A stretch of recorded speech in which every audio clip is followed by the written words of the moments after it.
Bien, mais merci beaucoup d'être venu pour ce dernier événement de notre décade, les rencontres des traits. Donc cette lecture d'un de nos résidents écrivains. Alors, juste 2 mots sur la résidence écriture, qui a été créée au Trail.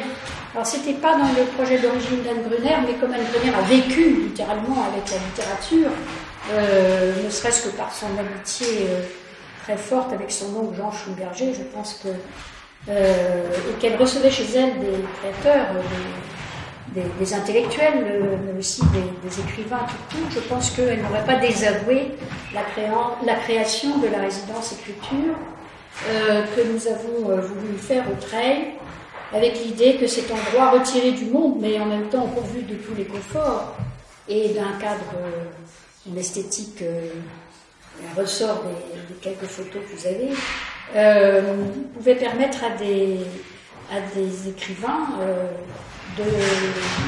de se concentrer sur leur projet d'écriture. Alors donc du coup notre résidence elle est encadrée par un certain nombre de contraintes. C'est une résidence rémunérée pour permettre aux personnes qui veulent écrire un livre de se mettre en congé de leur métier, mais ils ne sont payés que s'ils viennent, s'ils séjournent. Voilà, donc s'ils ne sont pas là, ils n'ont pas leur chèque.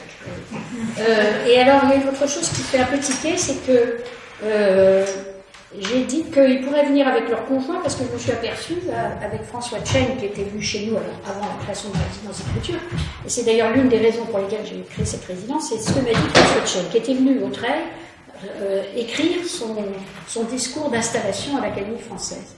Et il m'a fait un tel éloge de l'ambiance dans laquelle il s'était trouvé que je me suis dit, au fond, pourquoi pas d'autres, quoi.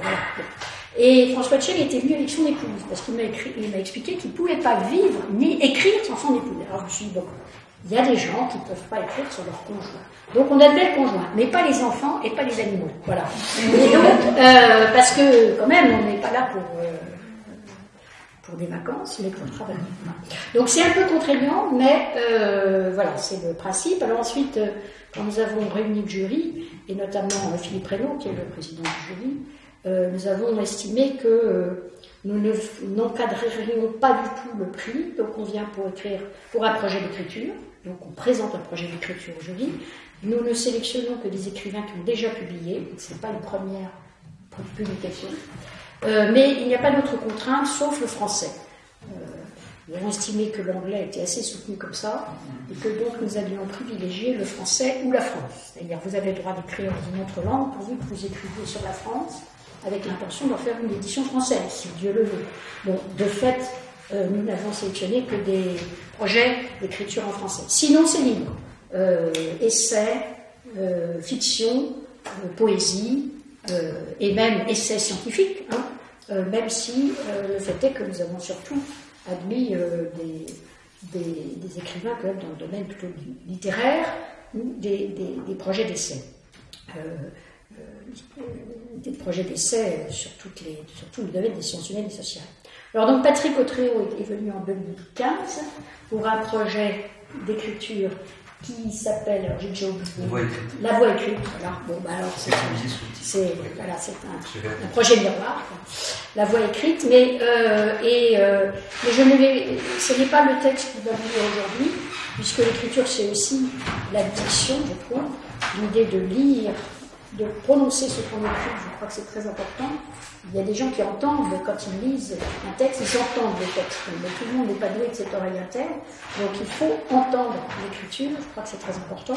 Patrick Autréau fait partie des écrivains qui aiment dire le texte, et le dire lui-même, et donc il va vous lire un autre texte qui est antérieur à sa résidence et qu'il avait présenté, je crois, au Festival d'Avignon en 2015, donc peu de temps avant sa résidence.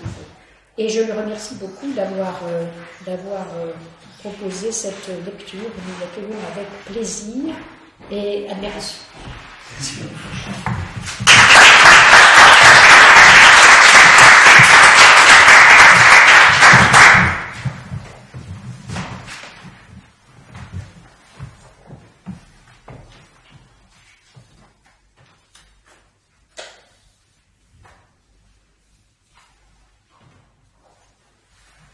Les cigales. Les cigales, Ils ne savent rien. Elles viennent de plus profond que la surface. Elles ont vu ce que nous ne voyons pas, mais que connaissent-elles des grands chamboulements du monde? Depuis quelques jours, on ne parle que du cyclone qui s'est formé au large. Il a déferlé sur les côtes, est remonté vers le nord. Voici qu'il souffle sur la ville. Quand on a commencé de nous alarmer, ma première réaction a été d'interroger le ciel. J'étais curieux de lire les signes avant-coureurs du désastre.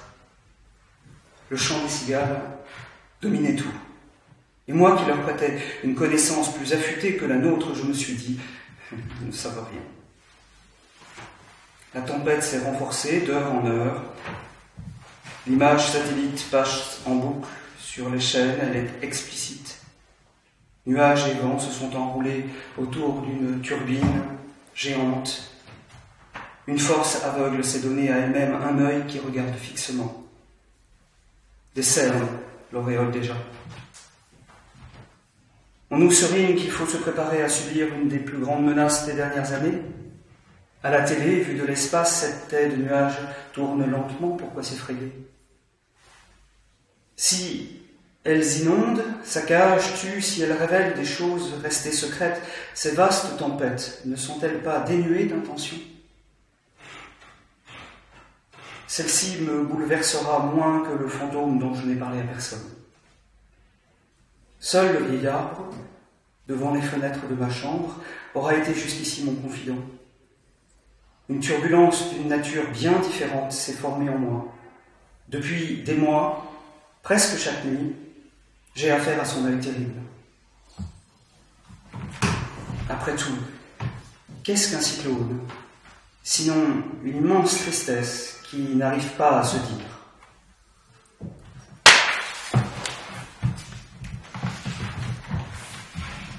J'ai suivi, au bord de la mort, celui qui a eu confiance en l'enfant, en l'homme que je suis devenu. Il semblait naturel que ce soit moi qui le suive jusqu'à la pointe de son existence. On connaît mal la limite de la vie. On se tient devant elle, pareil aux marins qui imaginaient des cataractes ou des monstres fabuleux au bout des océans. Le vieil homme m'avait embarqué avec lui. Il n'avait rien promis, rien révélé. Nous avions glissé vers des régions brumeuses, puis il avait disparu. J'étais revenu seul. Les mois passant, j'ai été surpris de me guérir si vite de sa mort. Et puis, un soir, un cauchemar a éclaté. Il y a un grand vent, mais qui ne souffle pas, qui aspire. Le vieil homme surgit, il avance. Le vent, c'est de lui qu'il vient. Son corps est un automate inflexible, ses yeux sont des clous, pas un bruit, et pourtant il marche avec fracas, se dirige droit vers moi, rien ne peut être caché. Je recule, me réveille en hurlant. Du bord de sa mort, j'ai cru pouvoir revenir sain et sauf. Les mauvais rêves sont des lassos. Ils se sont succédés et m'ont entraîné sur un dépotoir. Je me suis mis à creuser, à fouiller, à arranger mes trouvailles. Appelons ça des souvenirs. J'ai suivi, au bord de la mort, ce vieil homme, mon grand-père, et été retenu. Dès qu'il se fut allongé, pour ne plus se relever, j'ai ralenti mes gestes, mes paroles, mes regards pour les présenter devant ses yeux, à sa bouche, à son oreille, avec le moins d'agitation possible. Autour de son lit, s'était instaurée une lenteur qui avait tout ordonné. Là, presque plus rien ne bougeait. On sortait de sa chambre, et le pas s'emballait, les courses, le ménage, les infirmières et ses accordéons imposés aux heures de la journée. À mesure que sa peau s'affinait, que son souffle se posait, que se marquait le relief de ses os, l'écart se faisait plus grand entre le bruit qui régissait le dehors et la suspension dedans. Il ouvrait ses yeux, mais souvent ne regardait personne. Puis il a clos ses paupières et ralentit encore. Avec lui, je me suis immobilisé. Pas d'envolée, ni de tempête ou d'héroïsme, pas de panique, mais un surplace aux méandres infimes de plus en plus secret, délicat. Il est mort. Je m'adresse à lui quand un cauchemar me réveille. Est-ce que parler protège de la peur? Dans la nuit, j'essaie de l'apprivoiser. Je m'accuse. Pas une minute, je n'ai songé à te sauver. Je n'ai pas cru que tu allais survivre. Tu étais vieux, à bout de souffle. On ne te donnait que quelques semaines. Moi aussi, je t'ai condamné. Je n'ai rien nié. Je ne me suis pas battu pour que tu vives, pour que tu gardes espoir. Je t'ai accompagné pour que tu acceptes. Tu n'as jamais accepté. Ou du moins, ton acceptation n'a été qu'un refus. Tu as cessé de manger, de boire, tu t'es mis à somnoler, tu es entré dans le coma. J'ai regardé ta mort venir. Je l'ai contemplée, sans la repousser. Je me suis même mis à la trouver belle, à l'aimer. J'ai regardé cette chose qui appartient aux chambres fermées. Elle m'en tient rigueur, je crois. Où est-ce toi? Un jour, tu as dit dans ton délire, « Il veut ma mort !» Peut-être était-ce vrai? Peut-être est-ce cela que tu es venu me reprocher? Des souvenirs. Oui, appelons ça des souvenirs. On vit sur des déchets, on l'ignore. Des relents nauséabonds filtrent pourtant, mais on ignore. Et quand on creuse, on se découvre en équilibre sur une décharge. De toute façon, mes souvenirs ne l'amadouent pas. Le fantôme reste furieux.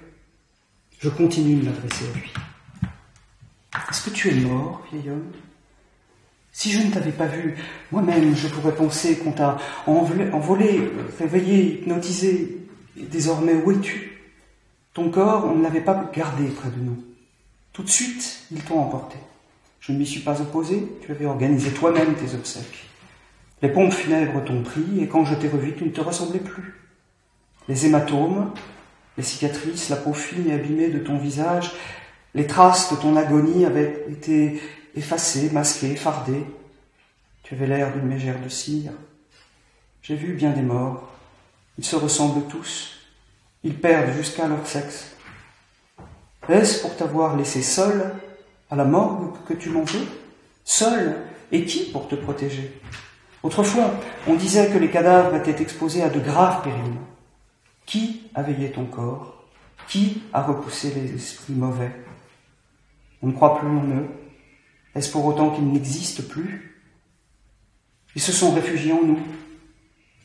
Et c'était eux qui te manipulaient dans mes cauchemars.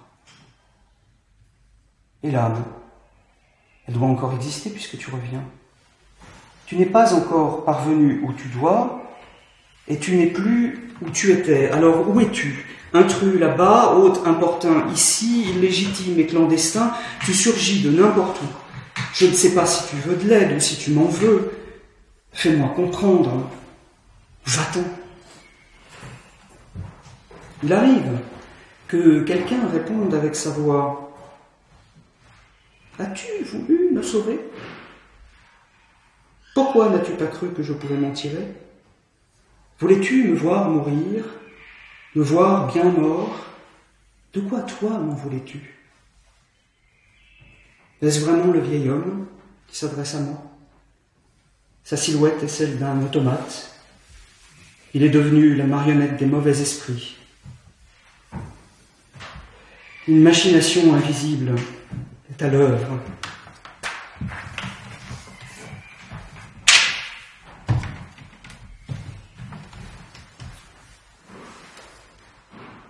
On se croit protégé, sans comprendre de quoi ni par qui.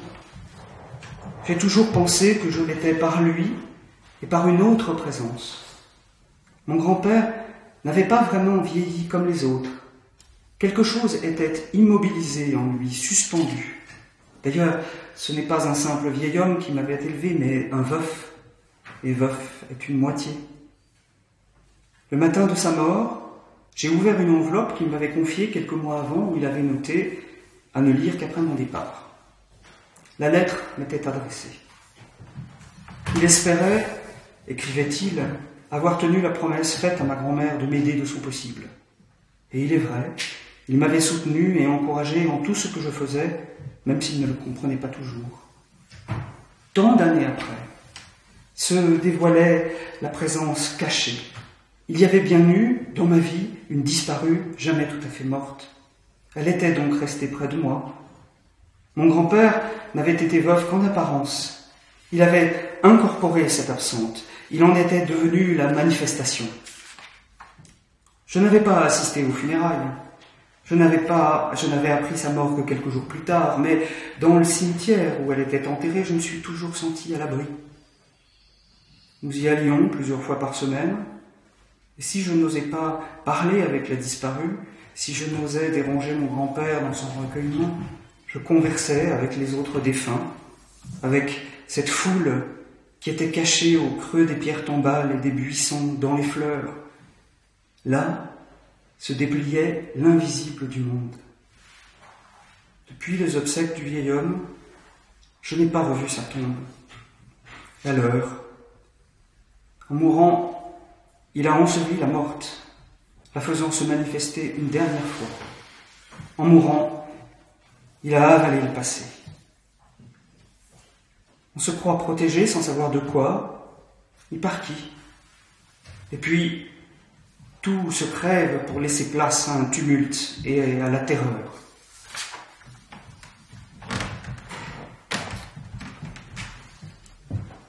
On pourrait entendre la voix des premiers hommes, dit-on, par les micro-sillons des poteries qu'ils confectionnaient sur leur tour. Mais que comprendrions-nous ? On dit aussi que les paysages sonores des vieilles forêts gardent en creux la trace des chants des espèces et animaux disparus. Les voix et les silences du passé lointain sont comme ceux des rêves.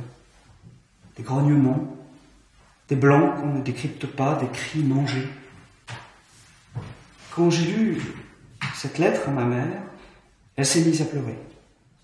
Et dans ses sanglots, j'ai réentendu son angoisse quand autrefois elle nous réveillait. Une turbulence s'était formée alors en elle aussi. Sa mère l'avait hantée pendant des années. Un cauchemar survenait dès qu'elle s'endormait. Ses hurlements transperçaient la nuit. Et cette vision dont elle se souvenait parfois, devant le cercueil, elle montre du doigt le cadavre à qui elle l'ignore, quand soudain, prise de vertige, elle tombe dans une fosse qui se ferme. Le matin, le plus souvent, elle avait tout oublié. Elle n'avait pas besoin de raconter ce qu'elle avait vu. Je le savais.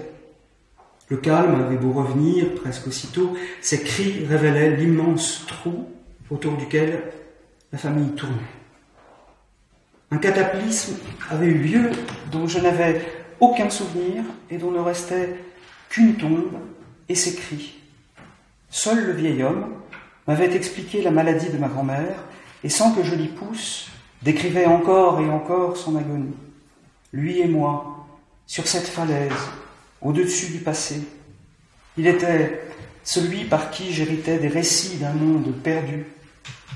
Lui mort, il ne me reste plus rien de l'enfance. Tant mieux. Sinon, le dépotoir des voix que recouvre un autre cri de ma mère quand nous avions découvert ensemble mon grand-père mort. « Oh papa! Papa !»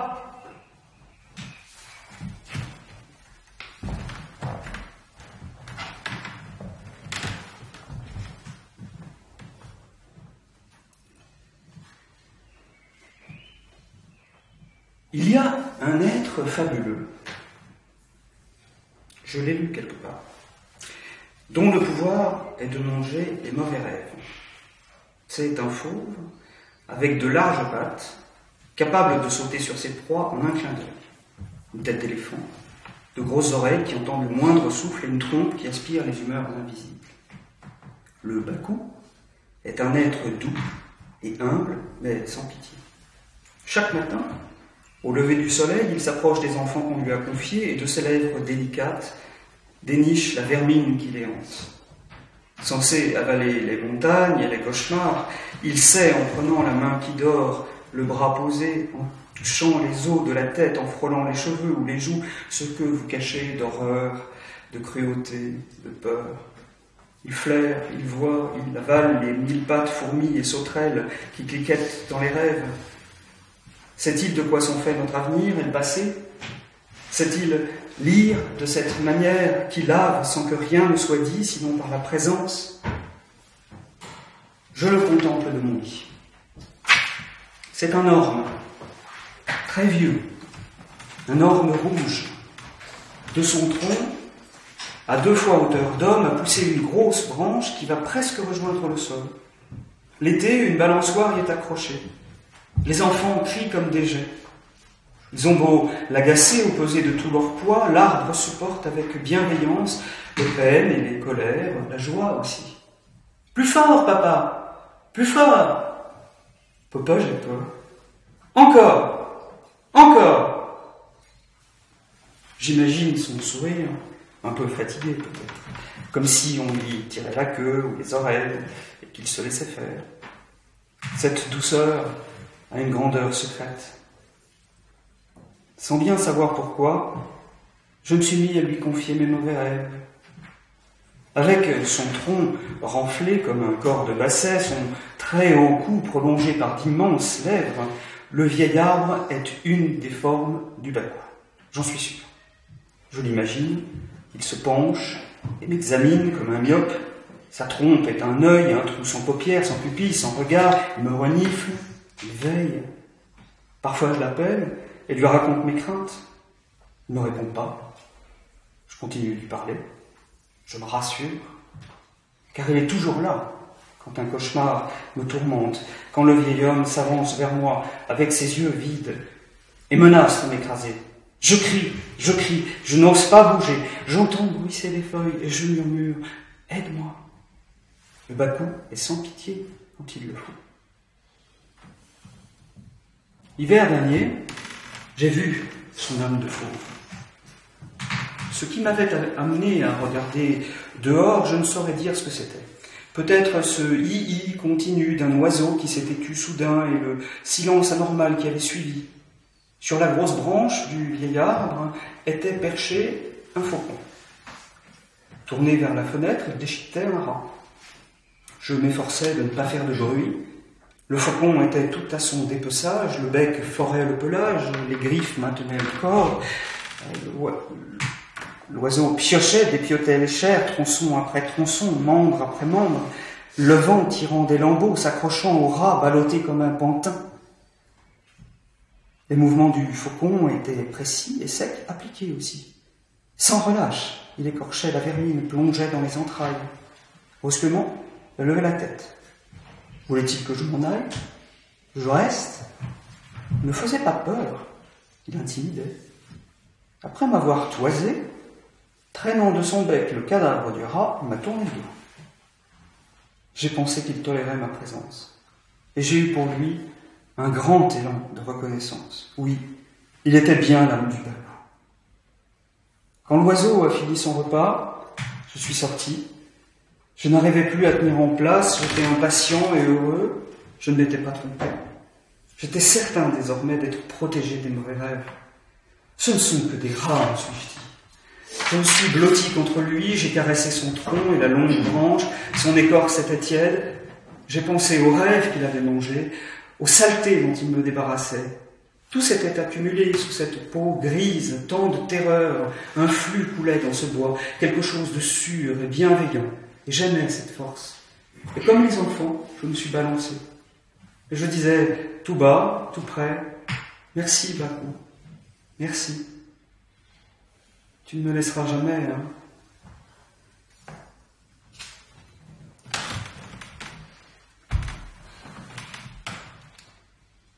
Puis hier, il s'est mis à pleuvoir. Des averses continuent. La tempête file plus vite que prévu vers le nord.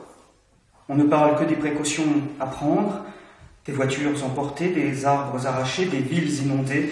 Il faut se préparer à des coupures d'électricité, à une contamination de l'eau et faire des provisions. Tout à l'heure, autour du supermarché, des bouteilles, des papiers, des sacs plastiques divaguaient que personne ne tentait de collecter. Quelques-uns m'ont cogné les pieds. Un Mr. Clean, un Milky Way dans un tournis de feuilles et ce tomato ketchup où j'ai lu comme un signe « Ready for the big game ». À l'intérieur, les gens se dépêchaient d'acheter. Quelle pagaille allait mettre le dragon? La prudence serait dépassée. Le danger nous regarderait avec son gros œil troué. Ça m'a fait frémir de l'imaginer. Eh bien oui, be ready for the big game. Mais, quand dans la rue, j'ai aperçu le vieil orme, malmené par le vent derrière la maison, mon cœur s'est serré. Les grands arbres vont souffrir. Et comment se protègent-ils? Eux qui ont vécu si longtemps, qui ont tant vu, comment se protègent-ils? Son implantation est profonde, me suis-je finalement dit. Les palissades vont faire écran au vent. Pourtant, moi qui n'avais pas craint ce cyclone jusqu'alors, qui l'accueillait même avec plaisir, je me suis brusquement affolé. Une avant-garde de nuages inquiétants arrivait du sud, des hoquets de bourrasques fouettaient les branches, des alarmes de voitures se sont déclenchées, les fenêtres ont claqué. Je me suis calfeutré, et de ma chambre, j'ai regardé le vieil orme. Et soudain, ça a tonné en moi. Si jamais il s'effondre, c'est mon grand-père qui mourra une seconde fois. Ne pas pleurer. Ne pas pleurer. Quand on ne peut rien faire pour détourner le péril, que nous reste-t-il sinon demeurer aux côtés de ceux qui nous sont chers?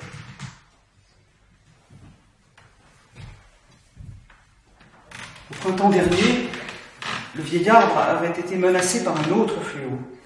On avait découvert une maladie parasitaire sur les ormes du voisinage. Il avait fallu abattre les malades et traiter les autres.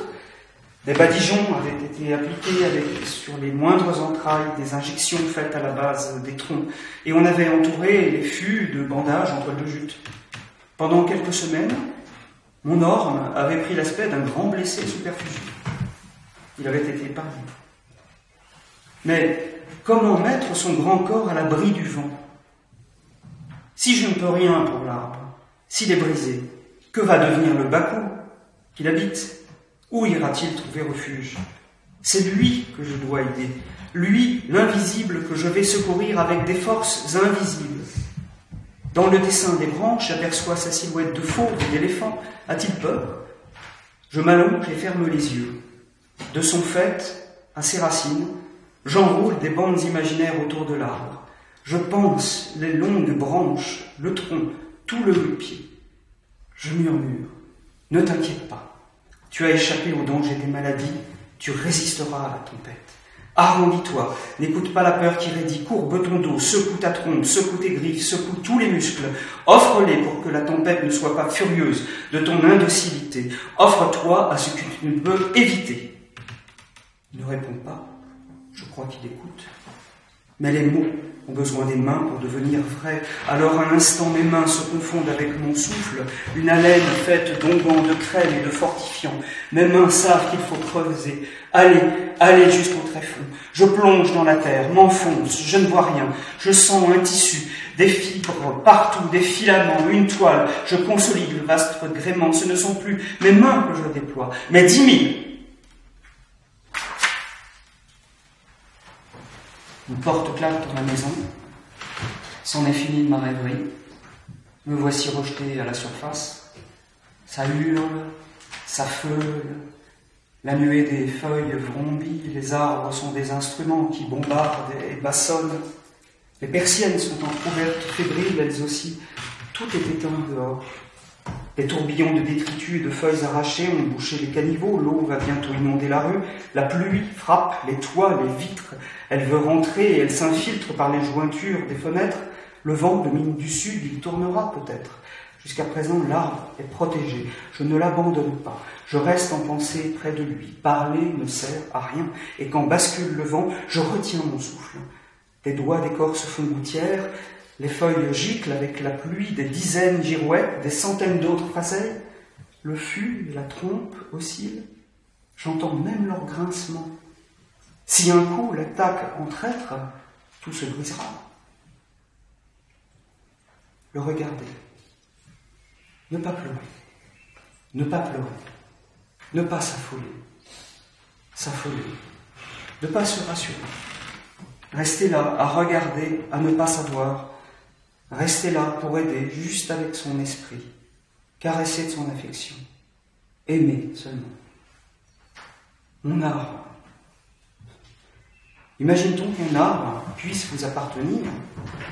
Il vous précède, vous survivra peut-être comme un perroquet, une tortue, une baleine, un éléphant qui vivent plus longtemps que les hommes. Il ne peut vous appartenir. L'arbre, c'est le moment et le temps à la fois.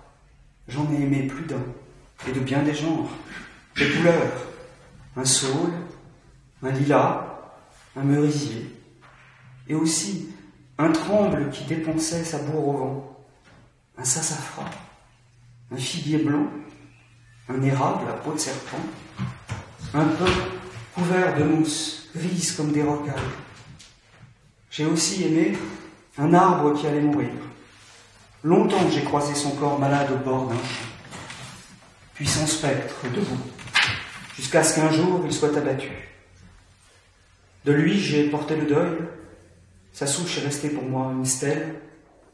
Elle se dresse encore sur la route, je crois. Sans pleurer. C'est ainsi que j'ai accompagné le vieil homme, sauf une fois. C'était 2 jours avant sa mort. Il venait de tomber dans un coma dont il se réveillait rarement.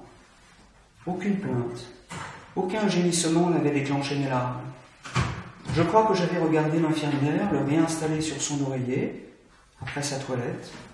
Son visage amaigri, son grand nez et ses yeux creux m'avaient paru manifester une vérité sans ombre, une vérité pleine. Et soudain, j'avais été projeté contre lui, en lui. J'avais vu et senti le vieux corps tandis qu'on le bougeait avec délicatesse. Cette fragilité de sa peau, de ses bras, de son torse près de craquer était d'une beauté sans mensonge. J'étais sorti précipitamment de la pièce, alors j'avais pleuré. On m'avait entouré, et j'avais parlé. Cette fois, je savais que ce serait bientôt fini. Ce qui était une certitude depuis des semaines devenait une imminence qui me percutait. Mais j'avais aussi pleuré d'un innommable soulagement.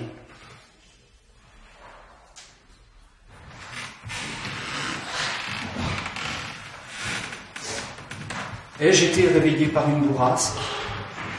Le vent s'est renforcé. Il a changé de direction, cette fois elle vient du nord. La maison ne protège plus le vieil homme. Je me le dis, c'est certain, l'œil du cyclone approche. Où s'est réfugié le mangeur de rêve? Les plus proches branches qui n'ont pas été taillées cognent les vitres et les bardeaux, elles grimpent, glissent, se plaquent silencieuses contre la façade. Elles retombent comme des voiles en lambeaux, le vent les repousse. Des dizaines de fois on entend leur claquement. Et Bakou, où est-il?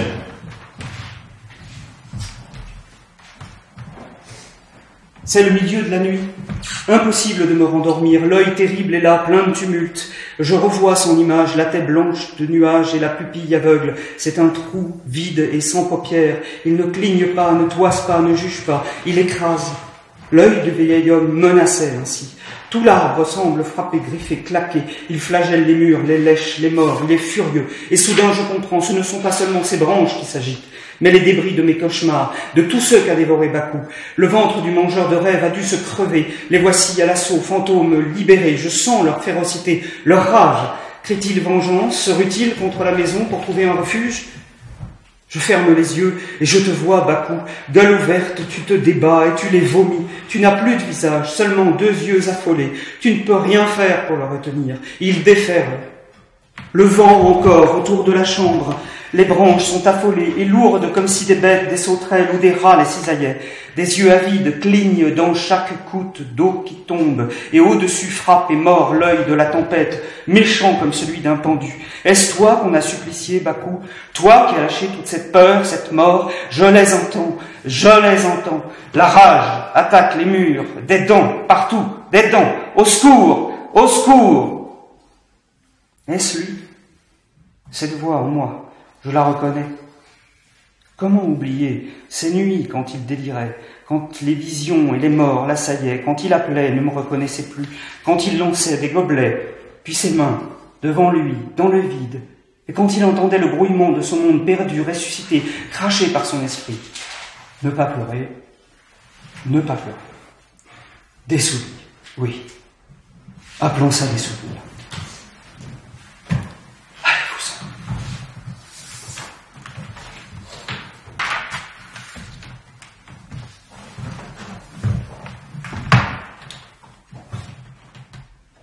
Les heures ont passé. Le vent a tourné. La pluie martèle moins fort. Les bêtes voraces se sont enfuies. Soudain, un fracas. Bruit qui déchire tous les bruits, puis le silence. Quelque part, un arbre vient de s'effondrer. Je n'ose pas me lever et regarder par la fenêtre, j'écoute encore. J'écoute le calme profond qui monte, ce calme terrible après le choc quand ça a frappé. La plupart des êtres meurent sans témoin, me dis-je. Mais ça me fait honte. Je dois aller voir si l'orme est toujours debout. Oui, il est là, ébouriffé au travers des persiennes, il a résisté. Sa longue trompe oscille lentement. Le mangeur de rêves est sain et sauf. Mais pourquoi cette silhouette sans joie des rescapés? Le vieil homme était ainsi abattu après ses accès délirants entre deux visions, entre deux dialogues avec les morts, entre deux cauchemars réveillés, et il disait tout bas « À boire, sa voix toujours, au secours, à boire. » La nuit, c'était moi qui m'occupais de lui. C'était une vie à nous deux. Lui, dans son délire, ou dans une somnolence vague, et moi qui veillais. Parfois, il avait faim, voulait une compote, une orange, il n'en mangeait qu'une cuillerée ou qu'un quartier. J'ai soif. Voyage continu que ces semaines où j'ai vécu avec lui. Ce n'étaient pas les cauchemars qui me réveillaient alors, ni leur mort, mais l'étonnement qu'on puisse regarder si loin un homme en train de mourir. En lui, un arbre caché aspirait encore la vie du sol. Ses délires étaient frénétiques. Il montait, éclatait comme des orages. Les éclairs de son cerveau électrisaient son corps en loques. Ses yeux d'abord se transformaient. Ce n'étaient plus des yeux doux, mais des lueurs qui faisaient peur parce qu'ils ne nous regardaient plus. Il n'était plus là. Il voyait loin, plus loin que nous. Il perçait à jour. Il se transfigurait en nous traversant. Alors, il semblait savoir qui on était jusqu'au fond des eaux, et cela était terrifiant. Il semblait connaître le plus honteux de nous, de moi. Parfois, une violence, une effrayante volonté s'emparait de lui. Il voulait se lever, se hissait sur ses membres, ses mains, ses cuisses maigres, et ses pieds s'arc-boutaient, son cou se tendait, il grinçait des dents. Lorsqu'il constatait qu'il ne pouvait ni se lever ni se dresser, il semblait tout oublier. Ses yeux s'adoucissaient, et il disait « Tu entends? Oiseau, tu le reconnais? Tu entends? Ça chante. Tu entends? On m'appelle, c'est qui? Tu entends? Elles parlent toutes en même temps. C'est bizarre. Je suis ici, je ne bouge pas, mais je vois tout. Je sais tout. Comme un arbre, une nuit de tempête, il est mort sans témoin. De ce moment que nous n'avions pas vu, mais restait seulement le cri octant de ma mère. « Oh papa, papa !»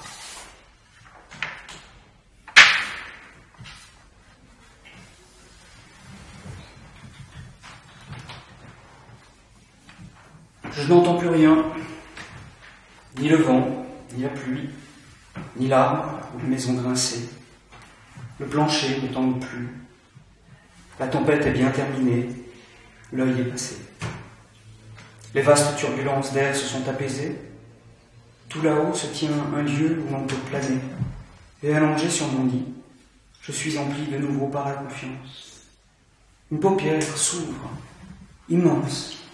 C'est un regard, comme celui peut-être qu'enfant je sentais poser sur moi. On se croit protégé, sans savoir de quoi ni par qui. Je l'ignore toujours.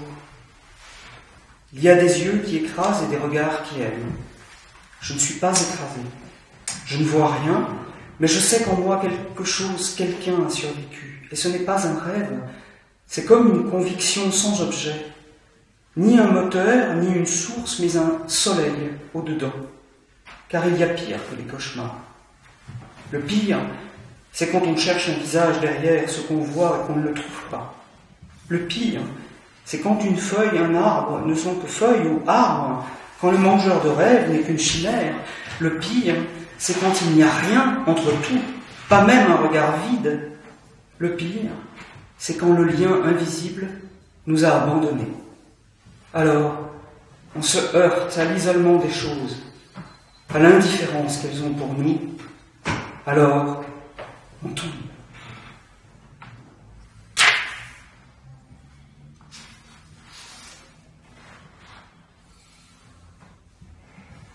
Les cigales, ce sont elles qui m'ont réveillé. Les cigales, non, elles ne savent rien. Ont-elles besoin de savoir, en fait? Il y a toujours un matin. Je contemple l'orme par la fenêtre. Il a tenu bon. À ses pieds, un tombereau de feuilles et de branches éparpillées. Le mangeur de rêves a secoué tous ses morts.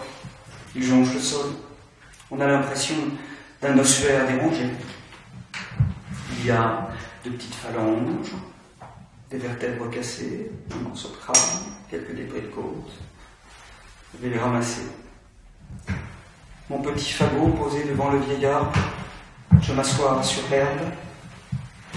Enterrer 2 fois les défunts est une coutume de nombreux peuples.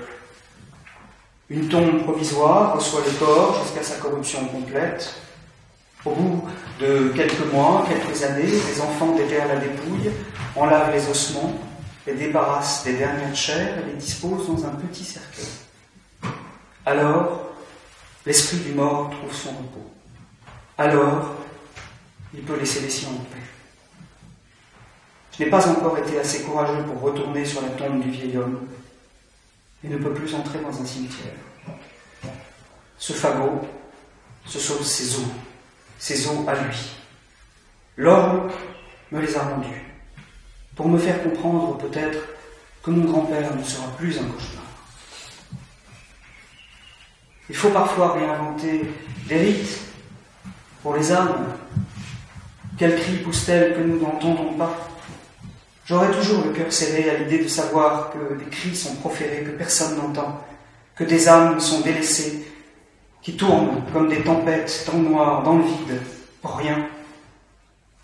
Il faut parfois réinventer des rites pour soi.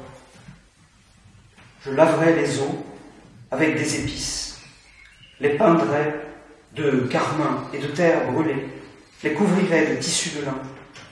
Il ne restera qu'à leur donner une dernière sépulture. Ils seront comme des coraux, des gorgones au fond de la mer. Il y aura d'autres sitôt. J'aurai peur pour mon homme. Il y aura toujours un atome. Les cigales renaîtront de la terre, et les enfants crieront, en riant, plus haut, papa, plus haut, papa, j'ai peur. Encore, encore.